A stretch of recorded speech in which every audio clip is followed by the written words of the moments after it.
The story begins with an intense chase, where the Fire Clan is after an Earth Clan warrior, intending to kill him. The ground under the warrior listens to his urgent calls for help, coming up as a shield and weapon to defend him from those chasing him. However, the Fire Clan doesn't stop. Their fire burns everything, making it really hot and trapping the warrior until he can't move and gets hurt. But he's still alive.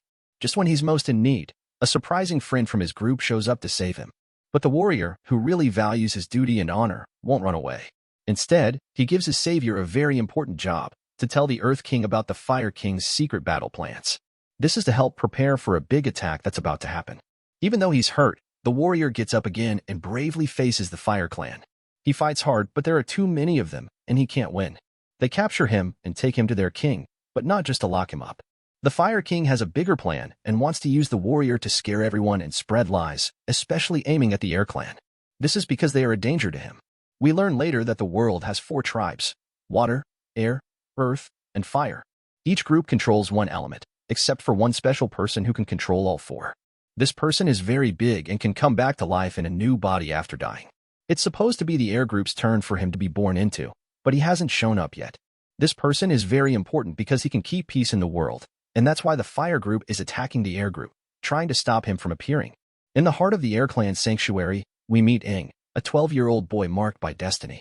Unlike his peers, Aang's talents and spirit have earned him the title of Master, a distinction visible in the tattoos adorning his body. Within the Air Clan, not all possess the gift of bending. Those who do are revered and tasked with the clan's protection.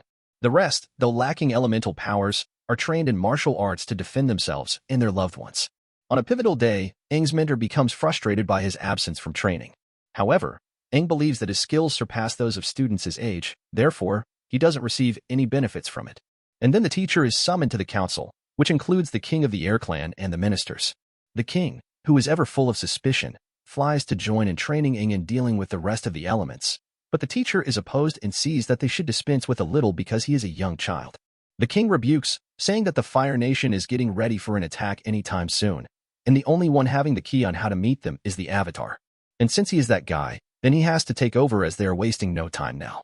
He forces the teacher to inform him of the mission in order to make him begin his training immediately.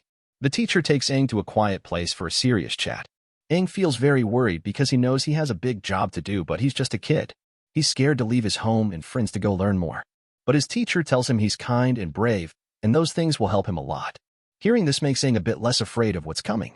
With the fate of the world in balance, Aang's journey begins not just as a master of the air, but as the Avatar, destined to unite the clans and restore peace to a fractured world. Aang is very sad and cries all night at home, unable to sleep. Every person in his group has a big animal friend that can fly.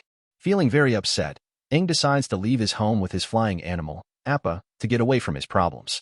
But just as they leave, the Fire Nation attacks their home, trying to hurt Aang's group, the Air Nomads. The village's leaders valiantly attempt to defend their people and their homes, but their efforts are in vain against the might of the Fire Nation, which succeeds in destroying much of the village. Aang's teacher, in a bid to protect the children, leads them to safety, far from the imminent danger. Despite their efforts to hide, the Fire Clan tracks them down. Thanks to the teacher's mastery over his powers, he manages to fend off many attackers, but the Fire King himself steps in, engaging in a fierce battle that ends with Aang's teacher being fatally wounded. Amidst the chaos, Aang, filled with regret over his decision to leave, attempts to return to the village. However, a storm leads him and Appa into the sea. Fast forward 100 years, and we find Katara, the last of her tribe with the unique ability to control water. Unfortunately, her tribe lacks others with this talent, leaving her without a mentor to refine her skills. Katara's brother, tasked with the tribe's protection, accompanies her on a fishing expedition. The waters are unusually calm until Katara, attempting to use her powers, when she accidentally strikes an iceberg, revealing Aang, who has been preserved in ice for a century, is still a young boy. Freed from his icy prison, Aang is disoriented and collapses, unconscious. Katara felt so sorry for Aang and had the desire to help him. Even if it wasn't pleasing to her brother, then they take him to her village because she thinks it will help him remember who he is and where he comes from.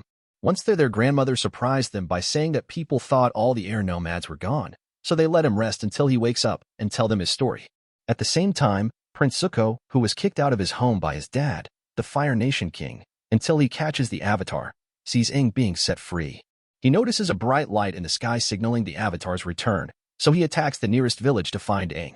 Then Aang wakes up scared and unsure, but he starts to feel happy when he sees children playing. Suddenly, Sokka, who doesn't trust Aang yet, tells everyone to be careful. But Aang doesn't listen to Sokka and calls for Appa, his big animal friend, with a whistle. Appa comes back to Aang, and they are very happy to see each other. Then, Aang tells everyone about how he left his home 100 years ago. The grandmother tells Aang a sad truth. On the day he left, the Fire Nation took over, destroying Aang's people and starting to rule the world. After that shocking news, Aang is deeply affected and finds solace with Katara, who empathizes with his loss, sharing that she too has lost loved ones, including her mother, to a recent attack by the Fire Nation. Despite their losses, the Water and Earth Kingdoms remain united against their common enemy. We also learn that 3 years earlier, Katara and Sokka's father, Dr. Osaka, left to help fend off the Fire Nation, but he was never back home, and before he went away, he told Sokka to take care of protecting the villages. During his absence, the Fire Nation army threatened their village, but the villagers managed to protect their homes. Then they go for a walk where Aang offers Katara some pieces of advice on how to balance her internal energy, enabling her to use her powers effectively, and for the first time, she succeeds, which brings her great joy. However, their celebration is cut short when they spot a Fire Nation ship approaching, signaling an imminent attack. They quickly inform everyone, including Sokka, who is already preparing for battle. The grandmother reveals that the Fire Nation only wants Aang, and suggests they should hand him over, which Sokka initially considers.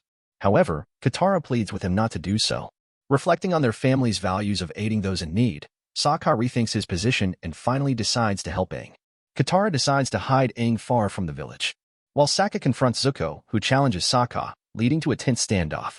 Sokka bravely steps in to protect the village, engaging in a duel with Zuko. Despite Sokka's valiant efforts, Zuko proves to be a formidable opponent and nearly overpowers him. At this critical moment, Aang steps forward, using his unique abilities as the Avatar to intervene. He demonstrates his power, capturing Zuko's attention, and then offers a selfless bargain. Aang agrees to go with Zuko, asking in return that Zuko and his forces cease their attack and leave the village unharmed. Despite Katara's concerns, Aang thanks them for everything and then leaves with Zuko and his crew. Determined, Sokka decides to rescue Aang and entrust the village's protection to another person. Meanwhile, Aang is imprisoned on Zuko's ship, where he meets Uncle Iroh, who explains that the Fire Nation's misguided ambition to unite the world under their rule, and that there are the good ones. Aang manages to escape from his cell on Zuko's ship by stealthily taking the keys from a guard. During his escape, he finds Zuko's diary, which uncovers information about old Avatar's secrets and goals. With this newfound insight, Aang quickly leaves the ship and flies to get away. But Zuko and the guards started to launch a series of firebending attacks, causing Aang's machine to break. And while Aang is about to fall into the water and die, Katara and Sokka arrive and manage to save him in the last second with Appa. After that, they start searching for a safe place because their village isn't safe anymore. Aang leads them to his own village. When they arrive, Aang recalls his childhood memories. Seeing his village destroyed and all his people dead deeply and his mentor's dead body affects him and stirs up intense anger in him, which triggers a powerful emotional and elemental response. This reveals the dangerous extent of the Avatar's powers, and he begins to submerge more and more into the depths of good memories with his mentor. He then recalls how his mentor told him that he was a good boy with a good heart and would save the world one day. Then, Aang gets back to his normal state and starts crying so hard, and so Katara hugs him. When he calms down, he decides to practice all 4 elements in order to revenge for his people and save the world. On the other hand, we see Zuko, who is very angry that Aang escaped. What is more, he finds out that he has stolen his diary. This is only a part of the series. In the next sections, we will see how Aang will revenge on the Fire Nation. Make sure to subscribe and hit the notification bell so you don't miss any upcoming episodes. Thank you for tuning in.